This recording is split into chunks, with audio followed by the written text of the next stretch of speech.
One. What's going on, everybody? We're back with episode number 23 of the Legal Report Pod, and it's been a crazy last couple of days. NBA obviously got started on Tuesday with opening night, and since then, it's been nothing short of entertaining. We had a classic on Wednesday night in the Garden, between the Celtics and the Knicks. What would you guys rank that like as amongst like regular season games or like the last couple of seasons? Like, is this probably the best regular season game you've seen? I say it's the best since what Curry did against OKC in 2016. I think that's the best. That may be the last great one. To me, this is the best since then. It's top five. It's top five. I know that. Mm-hmm. It's probably top five. Top five. It's been so many games, bro. It's kind of hard to remember some of them, but I'm sure it was one that was just as good as that Boston one on Wednesday. Yeah, we just forgot. Yeah, that one was crazy, dude, because it was like that late. Even in like the overtime, they were just trading shots. And I remember just before, when did Jaylen Brown hit that like half court? Not even half court, but that logo shot. Was that in the late fourth quarter when he hit that one? Yeah, that was like with 5 seconds. He just got the ball and just shot it, just pulled. You ever notice like when it's like late in the game and them dudes be down by like 5, they just automatically start making the craziest shots? I told you, bro, they don't make a shot. Say like they won't make a shot. It's hard to explain because I think Tano was trying to say. They won't make the shot like with the first 20 seconds, but say they down 4 and they needed 3, they would just go down and just make it with no question. Mm-hmm. Yeah, it's adrenaline. Like I feel like at that point, the less they just think about it, the more they can just put shots in. Because sometimes throughout the game, you're obviously overthinking everything, but with them, when they're down that much, it's like fuck it, whatever goes. And so that was crazy. It's another one. It's another one. Remember the game with I think this was the same year Steph had that good game versus OKC. It was with Kyrie versus the Spurs. Remember that was cold. Yeah. That was more of an individual. If you want to go probably to that Christmas Day, or what was it, Christmas Day for Cavs and the Warriors? Oh, that was another tough one. That was hard. That was hard. That was another tough one. This is probably the best opening night game I've seen because a lot of opening night games, there's a lot of hype and then there's kind of disappointing. Like the Nets Bucks one was pretty disappointing. Then you go back a couple years. Remember LeBron's first game back in Cleveland, or they played the Knicks and he didn't even score 20. That was pretty, considering everything that happened. Like as far as the build up for it, it was disappointing. But this one lived up to. Yeah. Sad. Oh my God! I just gave this dude a chance to hate. But yeah, man, a lot of great stuff. A lot of great games coming up as well. We have Lakers Suns tonight, which is going to be a game that we really need to see, especially from. We need to see the Lakers bounce back, specifically Russ. Carl, I did want to alley-oop it to you early on here. As a Lakers fan, what was your reaction to game one where you guys played? Who'd you guys play? Who was it? The Warriors? Yeah. Well, I'm bumping our record down prediction. I said 76-6. It's 75-7. Okay. I bumped it down one game. Okay. Because, we still gonna get hot at some point and win like 25 in a row. But Russ, I think people was on Russ' head too much. I think it's just one game. Mm-hmm. Like, I don't know if you all remember, it was opening night like 2 years ago with Lakers versus the Clippers. And the Lakers lost and they made a big deal. Mm-hmm. Well, the Clippers are the better team. You saw why he made LeBron look unathletic. Remember when Kenny Smith said that? Kawhi is the new king of LA. Remember that one? He had that commercial with the crown hanging on his keychain. Yeah.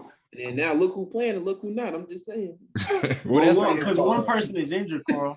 Yeah. I know. By the way, Kawhi, he produced an album. Yeah. Is that out now? I need to go check it out. Yeah, it came out tonight. Yeah, it's out, but yeah. I think we'll be all right. I think I'll say this though, defensively, we're definitely not better than what we were last year. Mm-hmm. I think that's going to be thing. So we're going to have to basically outscore everybody to win some games. Yeah. I think you guys would be good enough to sharpen it up defensively. And obviously you guys don't. I don't think you guys are going to be as good as you were the last couple of seasons, but I think you have the bodies to still be solid on that end, like top 10 or whatever. I think a lot of the issue was obviously with Russ because on the positive side of things, LeBron. A lot of the issue.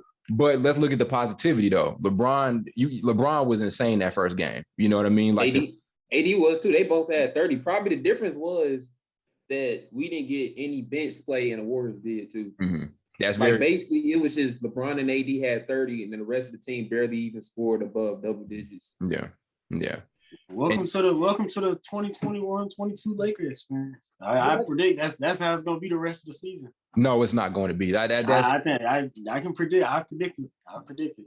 To me, that's what's wrong with social media is everything is just so like it's the first game. I can't make my judgments till about 20 games in. And there was a lot of stuff last night or not even last night. Was it Tuesday night that could be fixed, right? Like Russ was out of control. And that's an issue that, Carl's mentioned a ton of times before. Russ was just going and there were a lot of bad decisions made. He got like a travel when he was trying to face somebody up.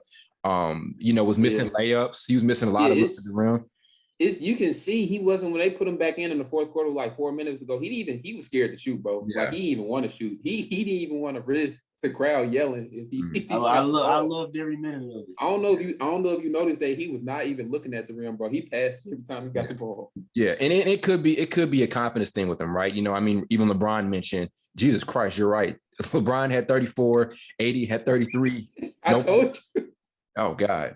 Nobody else had. Man, that's a beautiful stat line. I love it. I love it. Bad. I think that'll get right at some point. Like this still is on paper a deeper team than what they've been the last couple of years. Obviously that first game, you wanted to see better production from your guys around those superstar players, especially your third superstar. You got him there to be the third option, and he just wasn't that. But I'm not going to read way too much into it. There was a lot of stuff that could have been fixed. A lot of it just did fall on Russ. And there was also, it just looked like they're still trying to work out an offense. You look at it from a basketball standpoint, we can talk about Russ's numbers all the time, but from an offensive standpoint, as far as offensive sets and chemistry, it just all wasn't there. And it kind of looks like they're still trying to figure stuff out on that end. So that's why I'm not going to overreact way too much. It's almost the same thing with the Mavericks, who we can get into a little later, but people were shitting on Jason Kidd because of some of the systems he was running last night. And it's like, well, it's very early. It's really competitive. The competition level. Yeah. The competition level from the preseason, the regular season is obviously different. So, it's going to take time for teams to get acclimated together. We saw it with Cleveland in that first season when LeBron was back. We mentioned that a couple episodes ago when still talking about the Lakers. So I'm not super, super worried at all. I think Russ could have been a lot better, and it was kind of ridiculous, some of the stuff he was out there doing. But he's a dude we've always shitted on at the beginning of the season, and then middle of the season, he gets it right. And then now he's one of the best players ever. That's like a thing that always happens with Russ. So that's why I'm not reading way, way too much into it. Yeah, I'm just kind of sad that he's not the player he once was from an offensive standpoint. Like he's a liability now on offense compared to what he used to be. I don't know. Hopefully he can get back to that. Yeah. But it's a matter of getting your guys into the right position. I think that their issue right now is just making sure Russ is able to get to his spots and get to where he's comfortable at the most, while also allowing LeBron and AD to get to their spots. Well, that's basically what a coach's job is in the NBA, is to set the best players up, in the best spots to get them, their best looks and all of that. That's basically what your job is as a coach. So I think it's going to be growing pains. What's crazy is we all predicted it. Even Blake said it's going to be growing pains at the beginning of the season. So that's kind of where I'm at. That's with any team. That's with any team, honestly. Exactly. You still figuring stuff out. So Christmas, give them Christmas. Give them the Christmas. That's gonna have, like, you go tell what type of team they are. Yeah, if stuff still looks like this around Christmas, then I'm gonna be concerned. But I say a little bit earlier than Christmas. I say going into December. If it's still like this going into December, then you gotta fix some stuff. You can't go into the new year doing the same thing you was doing. Very true.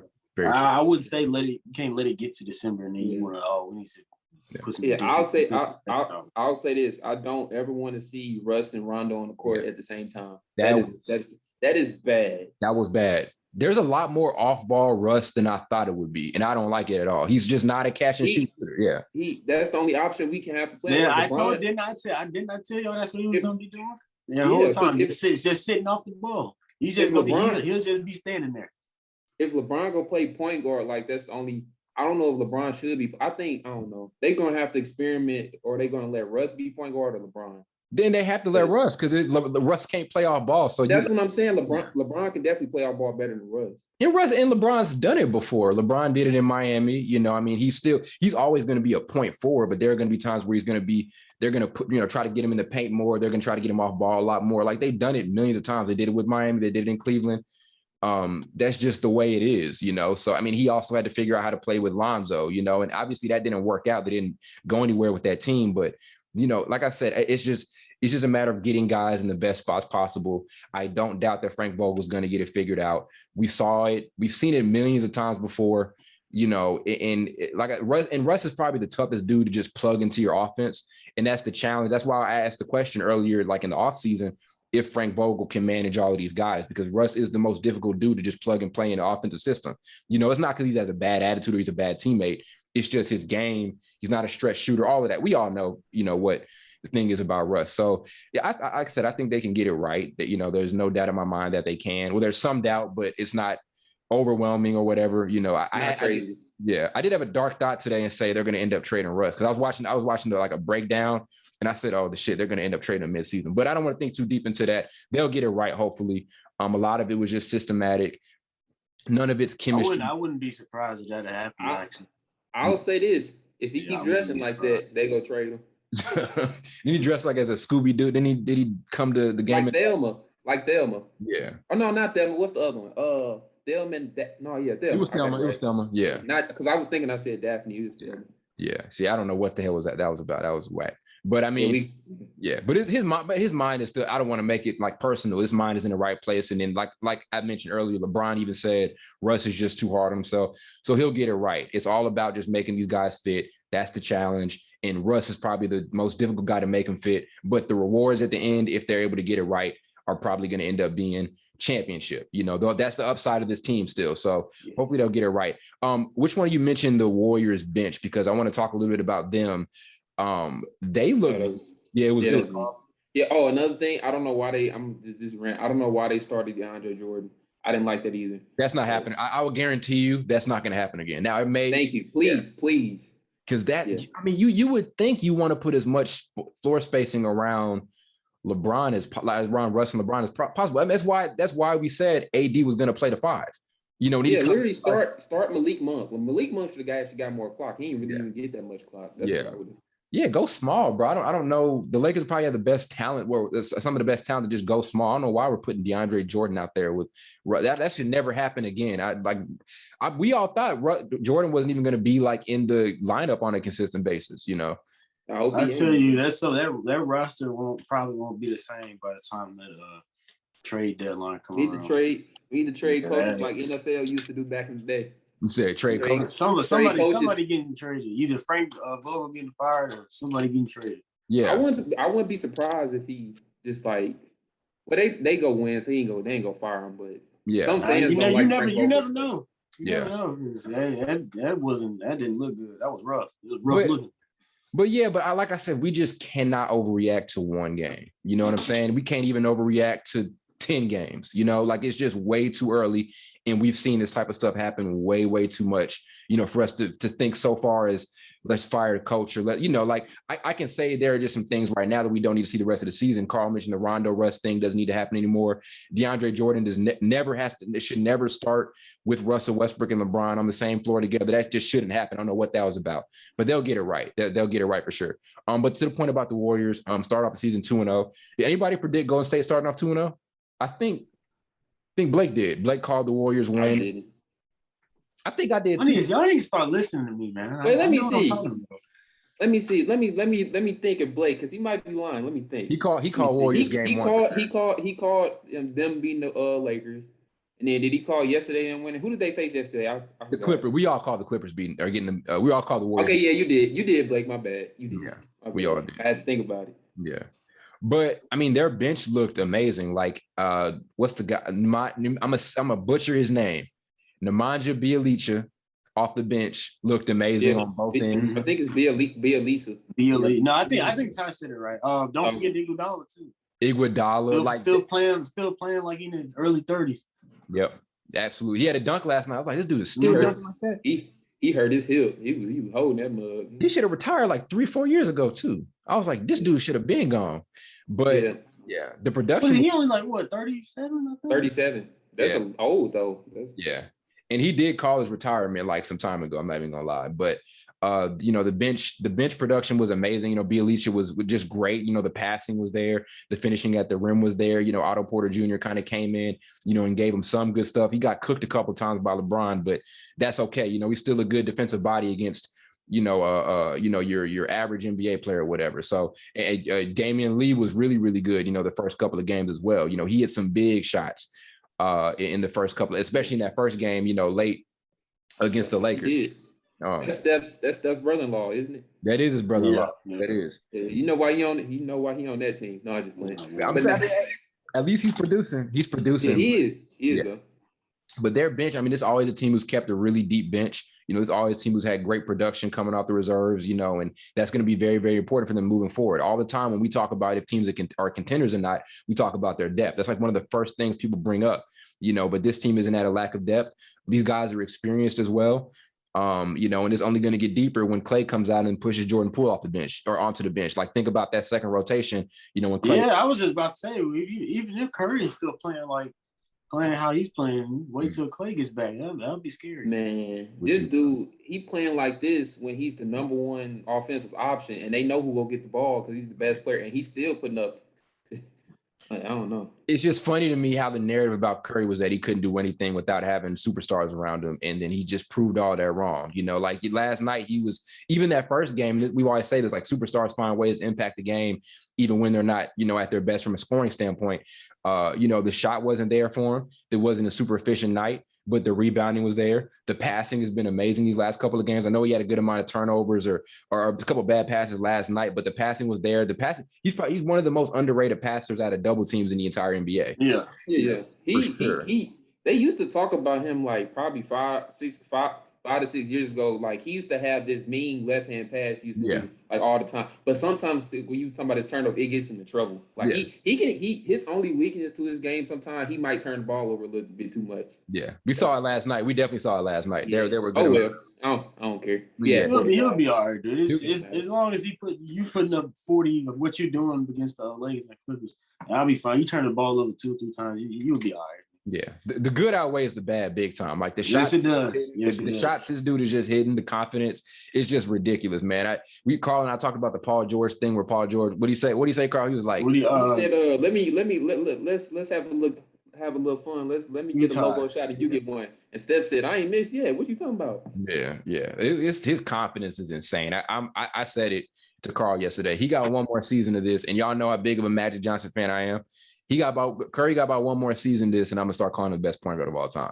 Because I think player to player, he's definitely better than Magic Johnson. Like, I think that's pretty obvious. It's just people don't say it is because of the finals resume and like the stuff like that. Yeah, I'll say this though, he got snubbed out of an MVP or two. He should have won at 2015. I don't know why Iguodala won at 2015.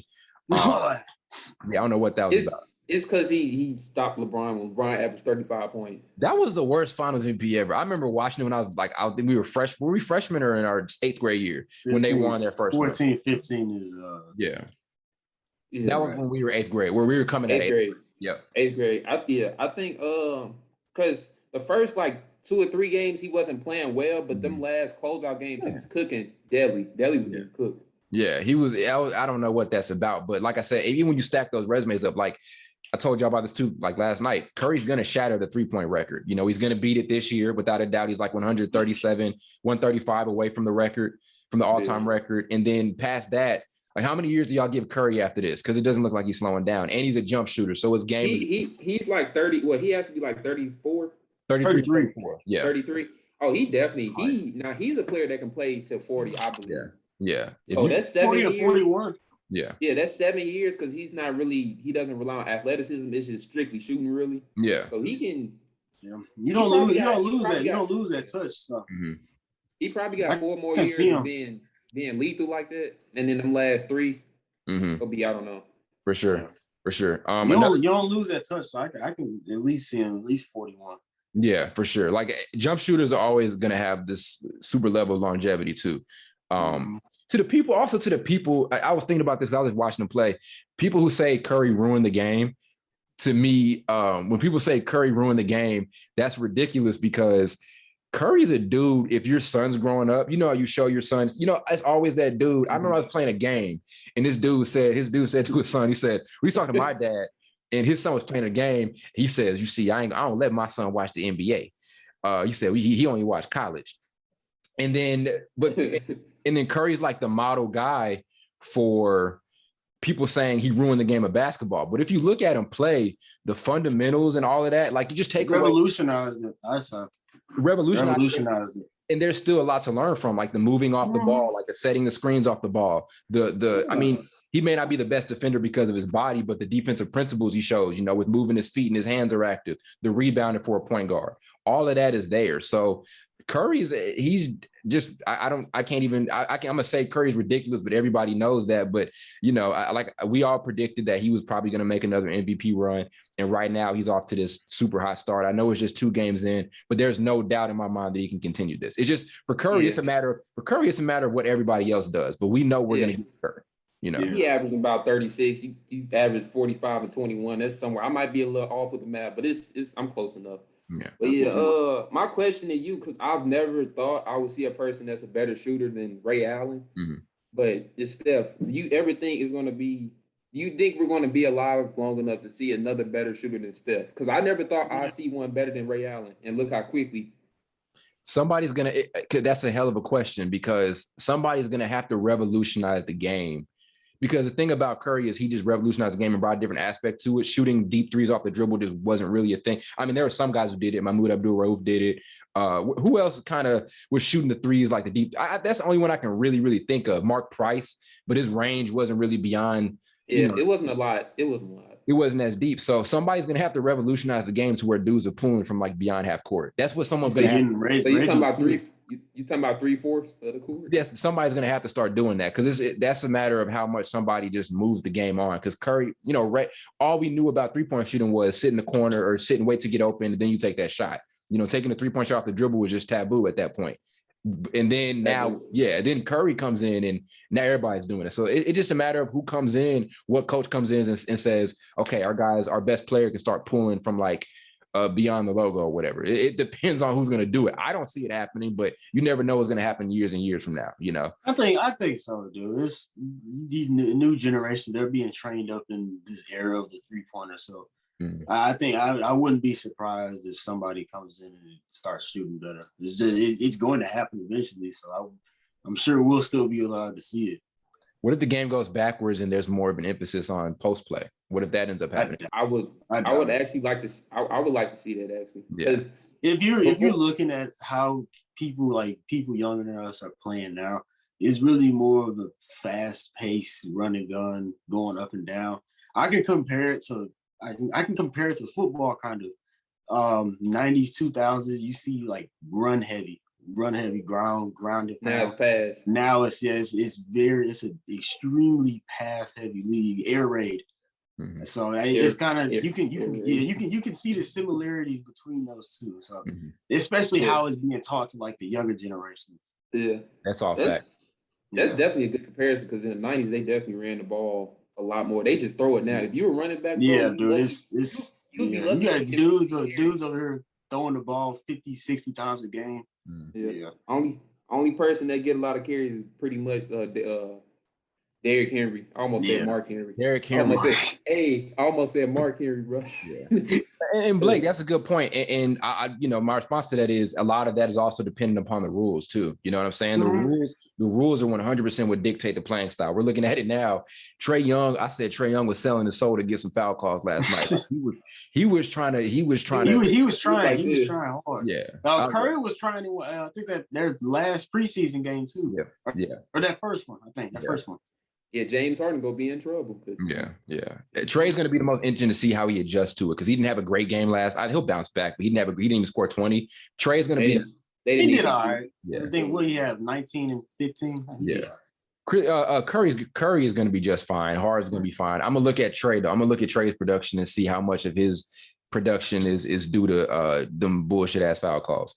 Were there? I mean, there was a bunch. I don't want to say were there any other guys you guys are interested in, but who were some players from just this first week? And just name one, and we'll talk about it. But who were some players from this week that not even just players, but teams also that impressed you guys?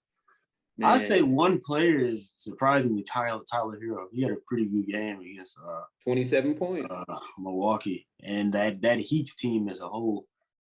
I'd say the Hawks too. Of course, Hawks too. They locked Luka up. They did a great job defensively on him. Let's talk a little about the Hawks. I do want to talk a little about the Hawks because they did defensively, bro. Like even just since the Nate McMillan but Nate McMillan promotion, they've been great on the defensive end, and they're only going to get that much better. You know, as Cam Reddish gets more and more confident, you know, he's going to continue to dominate on that end. You know, DeAndre Hunter's there. They didn't even have DeAndre Hunter for a good amount of time in the playoffs. You know, like think about that. That could have been a different dynamic for him as far as playing against the Bucks team. You know, so They're great, and I never thought I'd say that a Trae Young-led Hawks team is going to be good defensively, but they just are. They clamp Luka. DeAndre Hunter clamped the shit out of Luka last night, point blank period. I know a lot of it too. Carl says it is like these are just some shots that he usually makes. Yeah, because like you could have said that with RJ Barrett, but my thing is I've seen him make shots when people all over him like that. Mm-hmm. So I take it with a grain of salt sometimes too. I'm like in the middle of it. Mm-hmm. He played good defense, but they also shots that he normally makes. Yeah, I think it is a combination of both. Mm-hmm. Yeah, it definitely is. You playing good defense, and sometimes dude just off his game. Also, too, Luka just wasn't able to get to the basket as much as he wanted to. Like, he didn't get any layups really. There may have been some floaters. There may have been a couple at the basket, like a couple. But people were, I remember the announcers were saying the rim protection wasn't really there. They were talking about Dallas. Never mind. I'm about to say the rim protection was there for Atlanta. Dallas, for them, I was interested. I was surprised they didn't play Moses Brown. Moses Brown looked great in the preseason, and I didn't think he got subbed in last night. He may have got subbed in like the last minute, but you would think with as much pick and roll that the Hawks run through Capella or even John Collins or or now Gorge Zhang or whatever, there wasn't a ton of pick and roll, but with all those bodies they have in the paint, I'm surprised Moses Brown didn't play. Back to Atlanta though, Cam Reddish looked amazing. And this is a guy I think we're all pretty big fans of, and we all talked about how he's been kind of disappointing his first couple of seasons, but last night he looked super, super confident. He was knocking down shots, getting stuff going off the dribble as well. And as we said earlier, that translated to some of his play on the defensive end. If Cam Reddish can become like, I don't want to say he's going to score 20 every single night because that's what he got last night, but if he can be around 15 a game off the bench, that's another major positive dynamic for that Hawks team, and for him, obviously, because he's a guy who's been waiting for that breakthrough for some time now. Yeah. Do you think like this is a deep comparison, like what Harrison Barnes was for the Warriors, like in the early days? Do you think he can be that for the Hawks? Yes, that's what he should be. That's what he should be. Maybe, and also maybe with some more shot creation. You know what I'm saying? With some more of that, but that's the hell of a comparison for real.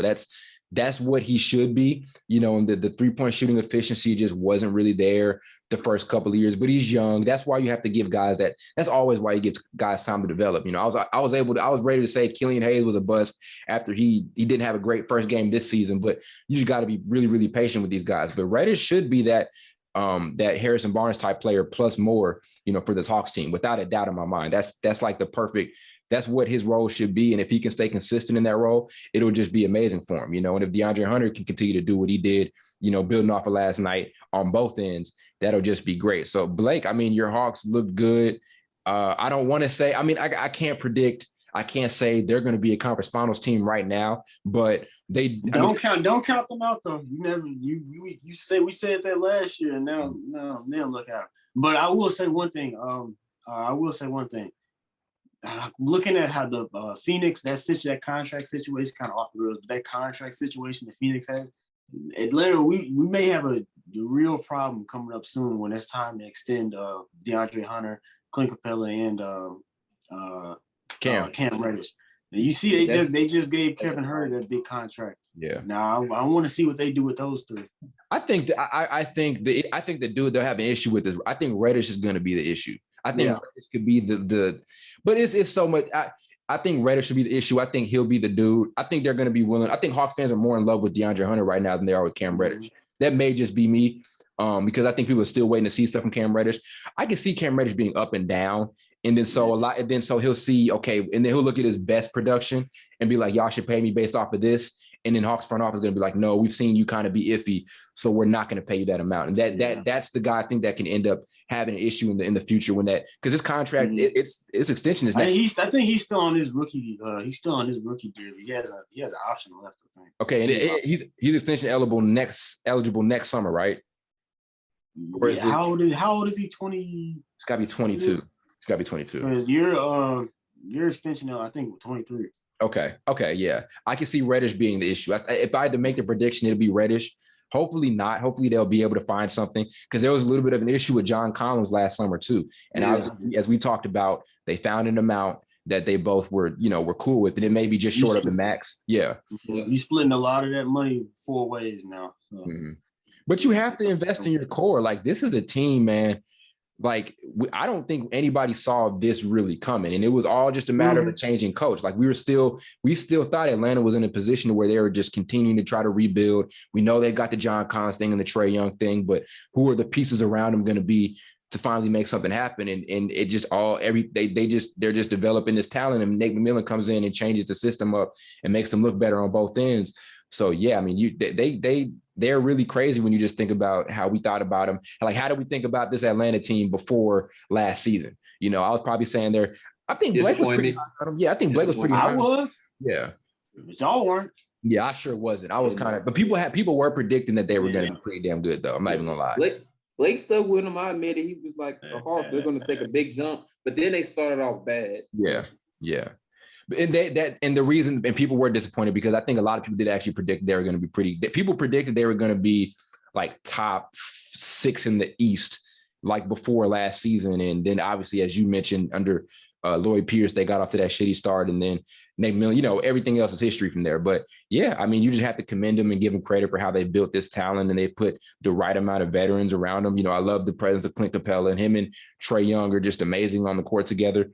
As far as like Cam Reddish, can he just continue, what we saw from him last night? Obviously, it was just one game, but we want to see him continue to go down this trajectory. And same with DeAndre Hunter, but they definitely got a really good team. And I'm excited to see what they do for the rest of the season.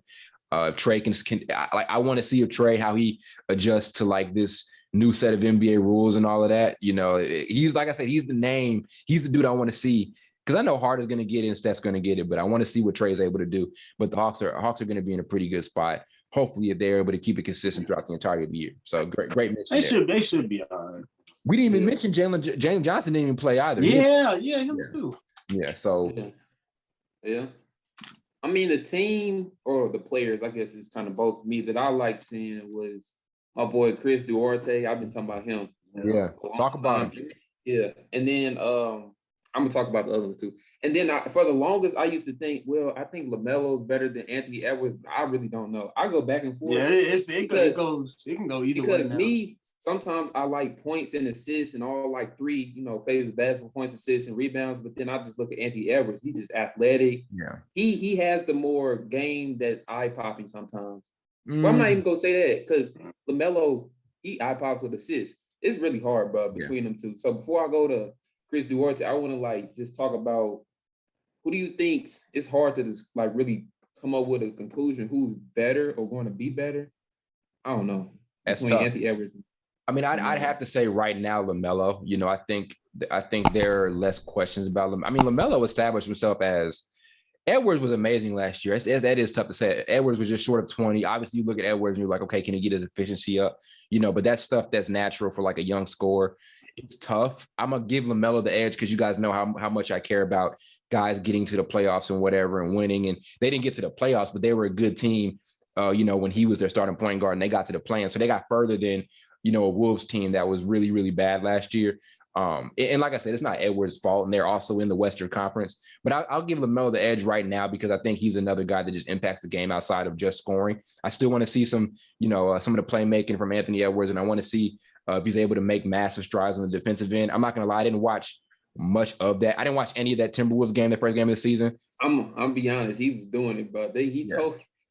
I might pick him honestly because he's funnier, bro. He way funnier than LaMelo. Yeah, he's hilarious. That was hilarious. He told the other team, he said, y'all need to call timeout. I'm too hot, bro. Yeah. Call the timeout. That was funny. So 29, 6, and 3. So I'd like to see him get the assist up because right now it's just hard in the NBA for you to, not hard, but you want to be able to be multidimensional on the offensive end, So yeah. I don't know. I feel like he's not going to be assist heavy guard. I feel like that's just, he probably needs to be, but he's probably just going to be a scoring guard that gets rebounds. Yeah. I mean, and I think that's a stride. That's why I edge LaMelo out because LaMelo just impacts the game in so many different ways. Like if you take the scoring away from LaMelo, you know what you're going to get from him as far as playmaking. You know what I mean? So that's the thing. If you take scoring away from Anthony Edwards at this point, how else is he going to impact the game? Is he going to keep overshooting it and keep shooting it at a low clip? Is he going to play make? Is he going to defend at a very high level? And granted, LaMelo's not that strong of a defender himself. But you know what I mean? Like, how much can you impact the game outside of, and that's something we still have to see with Edwards. And we still have to see it with LaMelo. They're both very, very young. But I give LaMelo the edge right now. But they both were extremely impressive in that first game, especially Lamelo. His 3-point shooting. Lamelo led him from a comeback, double-digit comeback. He had like 30. They were down 20 at half, weren't they? Yeah. 20-point leads in the NBA is like 5 points, seem like now. The Warriors beating the Clippers ass last night, and before you know it, the Clippers right in the game. Yeah, they got right in the game. Defensively, the Clippers look great, but I think Lamelo. You know who else had a nice 20 piece last night? Who's that? That running back, Eric Bledsoe. Oh, he did have a 20 piece. Yeah. But bringing it, to Lamelo, like his shooting was amazing, and the jump shot looked a lot better than what it did last season. And that was a question people had about him coming out of the draft, was like, how consistent is that jumper going to be? It wasn't horrible last year. It could have been better, but last night the form looked great. The confidence was there. He's going to be great. I wouldn't be surprised. How does All-Star stuff work? Like, do they just pick out of the East and West and then have the 2 players draft? Is that how it works? Yeah. They still do technically the picks come from the East and West, but then they just mash them all together for the 2 best votes to get. Yeah. So I wouldn't be surprised if we see All-Star like output from LaMelo. I wouldn't be surprised if we see a 2010 season from him. I wouldn't be surprised at all. And that's especially in the East. The East is definitely easier to make All-Star. I don't want to make it seem like it's easy. Yeah. But it's easier to get an All-Star on your resume versus the West, because Anthony Edwards, he's going to have a tough time. That's probably not going to happen. If he'd have to, it's going to be a minute. 30. He got to average 30. Yeah. Which he could do. He could, if he wanted to, he could average 20. I got him averaging, honestly, I got him averaging 25 points, bro. That's not crazy at all. But he was great. I'm excited to see, what LaMelo's got in store. Gordon Hayward's back, and he had a very, very solid first game. We forgot about Gordon Hayward. And honestly, if he was there last season, they would have been they would have made the play. I think they would have definitely made the playoff, because if you would have looked like 3/4 away to the season, when the season was almost over, they were like 5th and 6th seed. They was like, it was a tie between 4 and 7. Yep. Knicks, it was the Knicks, Hawks, and like the Hornets, and I think the Pacers. Yep. They were all tied, and I think they would have kept it probably 5th or 6th seed, because they lost like 15 to 17. It was something crazy. Yeah, without him. Yeah, your boy, like you mentioned him a couple minutes ago too. I'm on a transition to the Pacers, but Chris Duarte looked amazing. The confidence. Rookie of the year. Too early, but he looked amazing though. And I think I said it on Snapchat. I'm surprised how much shot creating he's doing. I thought he was going to come and just be off the catch. But he's coming off the dribble. He's averaging right now. We're deep in the season. Yeah, 27 points, 50% shooting. He's shooting like 70% from 3. Let's go. I like seeing that, like the first, like I'm like, oh, this dude could say at one point I averaged 27 points. I'm telling you, if I was in the NBA that first game, I'm shooting everything. I want to average 80. I don't care. Get 30 and then quit, and then tell your kids you average 30 once in the NBA. That's the 30 for 30 field career. Yep. What's the dude? I remember Andre Ingram. Do you remember Andre Ingram, that dude who came from the G League? I think he could say he played like 2 games and he can say average double figures in the NBA. He was an old ass rookie. He was old. He was getting them in though. That first game. He was. Yeah.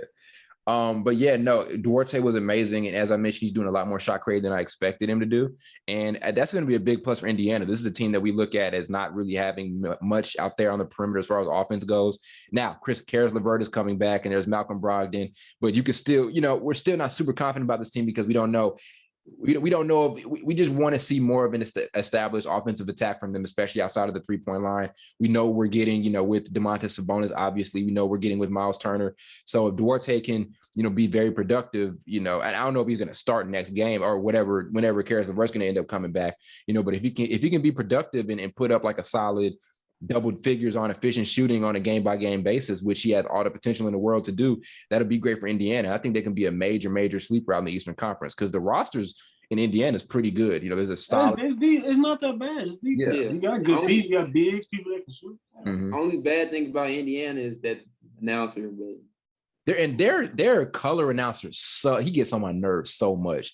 Who's also bad? You talking about the old dude or the black dude? Not the white dude, the black dude. He's like, well, I wouldn't have shot that ball. He ain't gonna make it. He won't shoot it again. Yeah, I'm like, bro, shut up. He'll see Curry make like a 3 and be like, that's a bad. We're living with that. I'm like, no, you're not. Look. That's a bad shot. That's a bad. He's not gonna make it again. He's very annoying. The Pelicans announcer is also annoying too. If y'all, I don't know if y'all listen to him, but he's annoying as hell. But yeah, I want to see if Duarte can keep it going. I think he was Carl's favorite prospect. I think Carl was the only one who was really, really, really high on him. I think we all were, but Carl saw something else in him. Yeah. It was. I just watched his highlights in Oregon, bro. The way I'm like, dude, the way he just plays defense and he can go off the dribble. Like he didn't do it a lot, but I can see what a dude in college doesn't do it a lot. Kind of just because of the coaches, because in college basketball is a coach's game more than it is a player. That's very true. Very true. So I can tell, like, that's with Karl Anthony Towns. You can kind of tell he has like a lot of potential, but the coach doesn't let him do, Devin. We can name a bunch of dudes. Devin Booker, Cam Reddish. It's other dudes probably. It's a bunch, man. Because some people got the green light, like Buddy Hield and Trae Young had the green light in college. Yeah. Yep. Very true. That's very true. Hopefully keep it going, because that'll be amazing for Indy if he can keep that going. As much offense as possible for them, and they've got to stay consistent defensively, but he's also a very solid defender. That's what he was kind of known for. His label was 3-and-D out of college, so if he can, add to that attack, it'll be great for him. But they've got a solid roster. Indiana's had a solid roster the last couple of years. Health and consistency in coaching, and obviously that's going to be a different situation now that they have Rick Carlisle. That's going to be major for them moving forward. But I'm excited to see what Chris is able to do as the season moves forward. I'm trying to think. There are a lot of names here. I do want to talk about that Knicks team, and I go circle right back. They're talking about their fans too. Their fans are hilarious. That dude called out the mayor. I still didn't see that video you all talking about. I'm gonna send it to you. That video where those fans were outside the arena. I think it was one of the dudes that John knows, DeSouza Mero. One of those guys was out there tripping. But yeah, it was fun. It was funny. But I mean, if you're in New York though, this is when New York is good, this is what you get. The craziest fans on the planet. And I can't get mad at it at all. You know what I'm saying? I just can't. I know Carl is like, y'all ain't gonna win no championship, but I can't get mad at it. Bro, like Julius Randle last week hit a preseason buzzer beater. You would think they won the championship. I'm like, bro, calm. Because at the end of the day, even without Kyrie, they can't see Brooklyn. I don't care what they think. Yeah. They can't see Brooklyn. Yeah. You got to give them credit where credit's due. It's great to see the Garden back to where it was. We haven't seen the Garden this lit since 2013 playoffs. Yeah, 2013 playoffs was the last time they were before last season, obviously. That was the last time they were in the playoffs. And they still lost. It's like they got second round. They should have been a much better team. They should have gotten much deeper than they did. Yeah, it was, I don't know. I think Amari Stoudemire never really meshed with Carmelo. And because he never really played with, he got hurt. Like the whole 2013 season, he probably played a handful of games too. Yeah, his best career was with the Suns. He was a beast. Without a doubt. But yeah, it was really cool to see the Garden back like that. Like I said, I haven't seen the Garden like that since I was in sixth grade. We're about to graduate from college next year, so to see the Garden. See the Garden, back in, with that level of hype. And, even Fournier was just like, oh, yeah, he tweeted like, what did I get myself into? Because it's just when New York is good, this is what you get. We saw how crazy they were in the playoffs last season with Trae. Now they did some stuff that I wasn't really messing with where they spit at him. That was ridiculous. Yeah, that was bad. I told you they had been in the house for 6-7 months. They finally get let out. They don't know how to act. Yeah. They gonna wait till a dude turn his back for you to do something like this. I wish I was at that game. Ooh. New York was different. I was pissed when they spit it out because I don't play. None of us, we don't play. That's like disrespect. Yeah, but disgusting. That's disgusting. For real. But the energy was them Boston fans. They was doing that. And I told you got all those people in the house. Yeah. You keep them in there for 6, 7, 8 months, and then you let them out. They don't know how to act. They don't know how to act. Crazy. Or as I say, when you taking this for New York fans, when you're taking success from somebody for such a long time and they finally get it back. A long and they time. Ain't never. But the thing is, very long time. But the thing is, they very long time. They ain't won but one championship. Bro. Yeah. They're not that good of a. Yeah. I don't see what's so. But they're in New York. That's like the staple of the United States as far as cities go. And there's Madison Square Garden, which is where every artist wants to. That's like remember when the buzz was different with Travis Scott when he went and did so that's Madison Square Garden. So that's pretty much why, you got to understand the buzz behind it, but I got it, but I'm just thinking now. I want to see Chicago whoop their ass in the playoffs if they face it. That would be. I want to see Zach LaVine average 30 again. Yeah. I just want to see it. Yeah, but to give them their flowers, it's night and day with this team. Last year there wasn't really an offensive option out there on the perimeter next to Julius Randle, And this year there are 2. Now, we didn't get a great game from Kemba. I think he only scored 10 points, and he didn't even play like super, super late in the game. Derrick Rose made the game closing basket, but that just goes to show you, look how many perimeter options there are right now. There's Evan Fournier, who was without a doubt the player of the game that night for New York, because another guy on the other side ended up getting a 45 or 46 piece. Derrick Rose, as I mentioned, made the game ceiling a bucket. It was like a floater, reminiscent of what he did in the playoffs last year with them. Like I said, if you can get Walker acclimated and get him comfortable and efficient, that's just another option out there. Alec Burks is there. So I mean, like I said, it's just night and day. Last year, all the criticism was that New York didn't have any offense to match their defense. And we saw when Julius Randle was getting double teamed and all that in the playoffs. Now he has guys to throw the ball to, and he could still be a closer. His run in the second half was big time. He had some tough buckets around the basket. They tried to throw a bunch of, you remember that sequence where he was hitting those jumpers like in the mid post, and they threw like a bunch of defenders at him, threw like 3 different guys at him, and they just couldn't stop him. They even put Marcus Smart on him a couple of times, and then nothing really positive came out of it. So I believe in New York. I'm not saying they're a championship team. No, they can't mess with Brooklyn, as Carl said, but the offensive options that are there for them, it's not going to be surprising if they end up like top 4, top 5 out east. There's just so much there. And the question is, are they going to be as good defensively as they were last season? But there's just so much offense right now on this team and so many contributors on, both ends of the floor.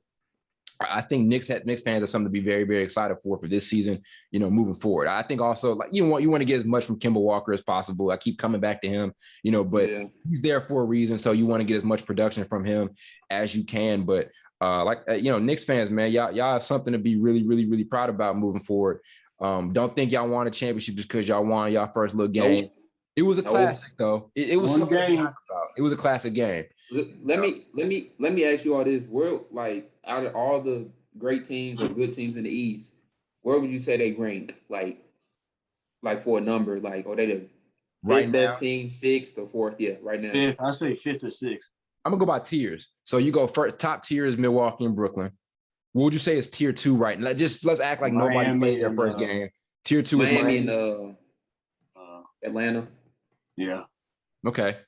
Then I put New York in tier 2. I may be Boston. Just right now off paper. Yeah, I put New York in tier 3. Okay. That's Me solid. Too. That's solid. I put New York in tier 3 with like Chicago and okay. Still something to prove a little bit. I feel you. Yeah. I don't know. Because even Chicago won, by the way, they actually look pretty good, even though they faced the Pistons. But that's still a solid team. But yeah. They look solid. Yeah. I think New York's in a great place, and if they can keep it going, I think they play who they play tonight. I think they're playing right now, actually. Because their game started at 6. Yep. Yeah. So they're playing somebody. I'm not gonna they're playing the Magic today, so I'll beat them. But they're in a really, really good place. We'll see. But Carl don't like the Knicks, huh? No, I'm just playing. I think, they'll win. Yeah. But they're in a really, really good spot. And like I said, I'm just glad to see New York doing something positive around the name of basketball, because it just hasn't been much for pretty much a long time, So a long time. Yeah. Hasn't been nothing exciting since Springwell choked the coach, but in practice, they said he threw a chair at him. He said he pointed. He was at that game too. That game was lit, bro. It was so many. It was like a classic Madison Square Garden game. It was so many celebrities on the sideline. Jon Stewart, Spike Lee was on the sideline. Iggy is there. Everybody always there. Yeah. You got to give it to Spike. He's there when that shit was horrible, but that little set amount of years. He's a real fan. He is a real fan. Yeah. He's been through it all. Unlike Carl. I'm a real fan. I'm a real fan in other sports. I stick with teams. Like with football, with the Rams, they suck, and I would still. Mm-hmm. With the NBA, if LeBron go to like somewhere else, I don't care about the Lakers. Yeah. Also, too, RJ Barrett looked great. He got off to a slow start. We talk about RJ Barrett not getting enough recognition on that Knicks team, but the 3-point shot was there, and it was very important. He had a major one, a couple of times late in the game. Right wing, he had one. Yep, he sure did. He was hitting it. That's where all of them came from, actually, in that game. Defensively, he looked great. He got and they had a period in time where he probably had like, I can't remember off the top of my head. I'm gonna sound incorrect and inaccurate here, but he probably had like 3 big transition plays. He had a couple dunks or whatever, a couple layups down the floor in transition off of defense. He has the body to be an all defensive player. I know people were kind of critical of his defense in college, but he has you talk about when they lost Reggie Bullock, and I remember Carl asking who's going to be that new primary defender. We saw what he did against Tatum, and Carl mentioned, Tatum just wasn't making shots he'd usually make, but against the average player, he's going to be able to hold his own at that small forward position. So if he could become like that team's primary defender and still give him that good output on the offensive end, that's great for this Knicks team, to kind of have a guy to replace Reggie Bullock, because last year Reggie Bullock was the guy who they were putting out on Trae Young and all of that. So yeah. My only thing is I still don't know why Tatum took 15 threes. That's kind of that's extreme. That's even with 2 overtimes, I get it. That's like 15. Yeah, that's a lot. He took 15. Yeah, that's not really his game. Sure. It's not even. He can obviously he's a good 3-point shooter, but he can't. I don't be taking.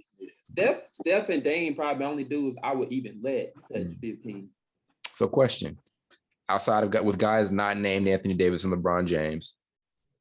Well, I can't even ask that question. Never mind. To hell with that question. I was going to ask. We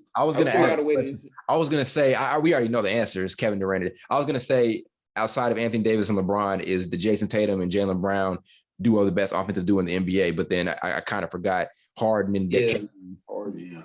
And then now if Dame, like CJ McCollum's pretty good, but he's not at that. If CJ McCollum somehow was averaging like 27 with him or 26, but I think they're a better duo than CJ and Dame for sure. I definitely think they are. Yeah.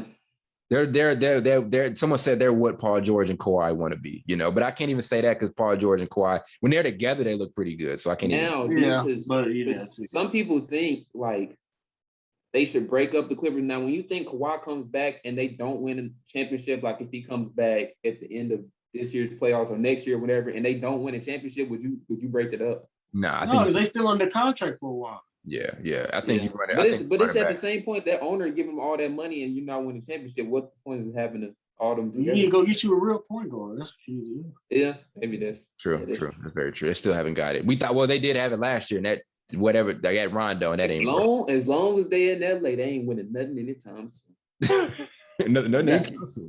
Nothing. They ain't even going to West Conference Finals again. That was just luck. They're not doing it again. They sure did go to the West Finals last year, didn't they? Wow. Yeah. Wow. It's Tyronn Lue. Because Tyronn Lue is a better coach than Doc Rivers at this point in time. That's why. Very true. A couple other notable performances from that game, because I think that was without a doubt game of the week and one of the best games I've seen in a minute. I think I was on the edge of my seat in that. I can't even say. I was going to say I was on the edge of that seat in that game more than I was in the finals last year, but I can't even. There may have been a couple. I don't remember a ton from last year's final, but there may have been a couple where I was like, there may have been a couple out there where I was on the edge of my seat. But last night was insane. That game with those two was insane. But we saw Romeo Langford had a great night. Knocked down some big shots, looked good on the defensive end. Carl's guy Obi Toppin got out there and transitioned a couple of times and got some big buckets, and still wasn't used any differently than what he was before. But I kind of wish he got drafted to a different team. Me too. Like I said, it's almost I don't know who I can blame, because the Knicks were just way better than expected. It was kind of like, okay, we'll just push you. He got the shorter end of the seat. Like I feel like a team like the Spurs could use him. It's a whole lot of teams, because I feel like he's not going to get you won't be his best self in New York. Yeah. No. Yeah. A lot of guys. That's a lot of guys for sure. Let's think about some other guys. Yeah. Let's think about some other guys here. Were there any other? There are a bunch, but were there any other dudes off the top of your head that you wanted to mention, Blake? Probably mention. Let me see. Oh, Ja. Did you take Ja? Yeah. Ja. I just said Ja. Man, that boy, he had a night. Man, he had a night. He was showing he was getting a little confident from 3 too. Was he? So let me see that. Yeah. I mean, certain times, but yeah. I hope he can carry that over into the rest of the. We'll see. Because he's not. It's not that he's a. Like I feel like if he took more than threes, I feel like he can actually make them at a decent clip. He just doesn't take them a lot. I don't think he's a good shooter. That's where I'm at. I ain't say he was a good shooter. Yeah. I'm just saying if he kept shooting, I feel like he would become decent. I think so. I think he has to make some mechanic changes. Again, I'm not a shot coach, so I can't. But I know for one thing, his shot's not something that. Push shot. I don't know if it's I don't know if it's a quick enough release to come off the dribble and be super effective. Like that's what we want to see him get, and it's just not there. But he was 1 for 4, so he took him.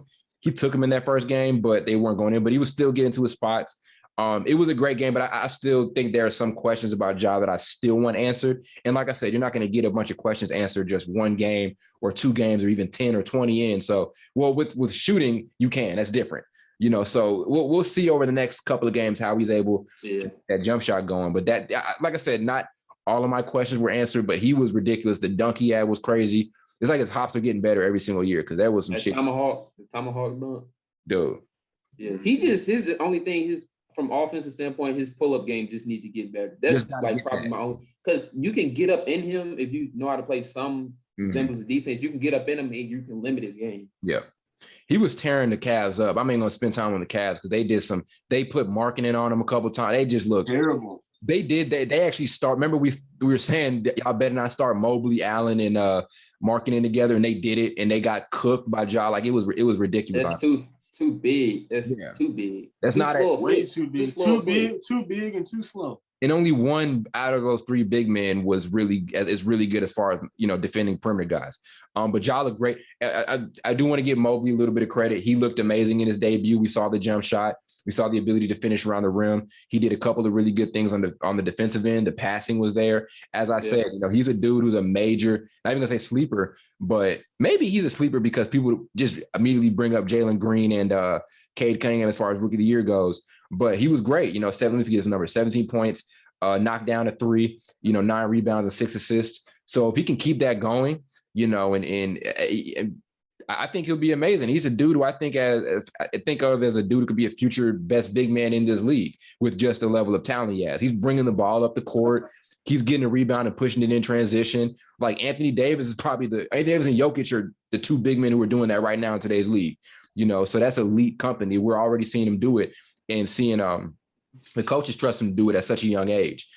So hopefully he can keep that going. There's not going to be much going on in Cleveland this year at all. So just sit back. If you're a Cavs fan, sit back and just watch Evan Mobley put up numbers. We talked about that last episode too. So just whole bunch of nothing. Either that or go turn on the Browns game. So that's what I'm saying. If it's to the point, and this is not a bad thing. Well, if it's to the point where you're going to watch a Browns game than the Cavs game, you damn bad. No, I'm just playing. Browns actually decent, but we can transition. They've been more exciting in Cleveland than the Cavs have been the last couple of years. They are, but I want to talk about this. I said the Browns have been something to be. Oh yeah. I want to talk about this before we end it. What do you all think about that 75 team? Like, who do you think was the key dudes that got left off that you didn't like getting left off? I say Alex English and Dwight. Dwight for sure. I really don't. I still don't think Dame should have made it over Dwight at all. I agree. Whenever we talk about these lists, it's never about who's ranked. It's never about, why is this dude ranked 10? It's about who got left off. So I agree. Howard should. I'm not gonna lie. I didn't look at the list at all because I don't care because it's all. Yeah. It's just something I'm gonna tell you like this. There's some old dudes that we probably never even seen playing. A lot of people don't know except like the older people. Mm-hmm. So I feel like Dame should have been on there, but I feel like old dudes like Nate Thurman, I'm not putting him on there, bro. Yeah, he was great, but you look at some guys like Clay, for Clay not to be on that list and to be like the second best shooter ever and be like, a 3-time champion at this point, he should have made it. Okay, his resume may not. Like I said, I don't know who's on there right now, so I can't look and stack. I'm not going to stack 75 resumes. It's based off. It's not even really based off resume. It's just based off who the voters have for like favoritism. I'm be honest. That's what it is. Because some dudes' resumes are better than dudes that made it. Who voted? Like, who were the voters? I think it's media player. I'm like media members. Oh, same all-star shit, basically. Same all-star and MVP and all type of stuff like that. Because some of these older, I'm gonna pull it up. Because some of these older dudes that made it, just like I don't. That's why I don't care about that list. Is because I know a lot of it could be political. There was some stuff I disagree with. Somebody said Iguodala said Kyrie's top 20. I'm like, no. Oh God, no. God. He's not top 20, but I would have gave him a look for this. Yeah. Golly. Yeah. Dwight not being on there because people just forget about Dwight's prime. 8-time All-Star. He won 3 Defensive Player of the Year in a row. Nobody's ever done that.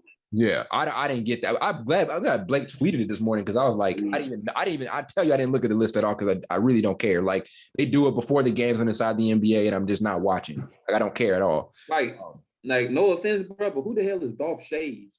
Who the hell is that? Who's that? I don't know who that is. Dolph Shaves? Yeah. I ain't heard of him. We didn't even have him in our all-time draft. Maybe who that's who is Bill Sharman? We ain't never heard of him. Who the hell is that? I don't know. He's on this list. You're lying. He's on this list. I swear. Bill Sharman. Bill Walton being on there is kind of iffy to me. I would have chose Dwight over Bill. I would have chose Dwight over Bill Walton. Walton was great, but I would have chose Dwight over Bill. Yeah. Bill Walton is hilarious. Lenny Wilkins, I think about it. Yeah. Willis Reed, I don't know. See, it's them older players that I'm like 3 or 4 of them I never even heard of. And then because some of these dudes played in like the 50s, bro. Yeah. Come on. What the game of basketball just wasn't really as developed. They're not even still alive. But no. Yeah. I'm just saying, some of them not. Yeah. Y'all picking them, they played in the 50s. And y'all television was gray and black. Y'all have never watched them play. You don't have enough highlights to see what he did. So yeah. I don't like those all-time lists because too many times they piss me off. Well, now, can I ask you a question? Where was Kobe ranked? They don't really. They don't do a rank. Okay. Top 70. I mean, not top 70. It wasn't ranking at all. Yeah, because I was looking for that too. I was like, how do they rank them? They just throw them out there. Okay. Yeah, I mean, then I don't really care about it. I mean, I was glad to see. It's good to see guys like Reggie Miller was legitimately excited about. Like he was surprised. Man, I don't know if you guys are watching the broadcast, but they told him live, and he was very surprised. He was about to cry. Yeah, I'm surprised. I would have too. But I'm surprised he was surprised. Me too. Because dudes like, have you ever heard of Billy Cunningham, bro? I have. But he's not top. What about Dave Cohen's? I've heard the name, but I've it's couple to me, if you go pick all these old dudes, the best old like player out of all these old dudes, I would have put Pistol Pete in here over all these other. Yeah. Tell me Pistol Pete was on that list. I'm looking. I'm trying to see if I can see him. Yeah. It's a lot of names. For a lot of names that I named a couple and we don't know, and Pistol Pete isn't on here. Yeah. Yeah. I mean, it is what it is, man. I don't think it's gonna change anybody. Like I asked, like, when this stuff happens, what does it change? Like, what does it do? It's just the NBA's, like, it's just there on it doesn't change anybody's opinion. It only makes people grasp harder to their opinions than anything else, So yeah. Now for some guys, it's gonna be disappointing. It's gonna be disappointing for some guys. Go ahead. Because who's Hal Greer? I never even heard of him. Hal Greer's an awesome. I've heard of that. Yeah. Because then I don't like Bernard King. To me, should have made that. Yeah. What about Mo Cheeks? Is he? I doubt he's on there. He's not on there. They didn't. Oh man, they left off Mo Cheeks. Yeah, but it is what it is. I mean, I don't look too much into it at all.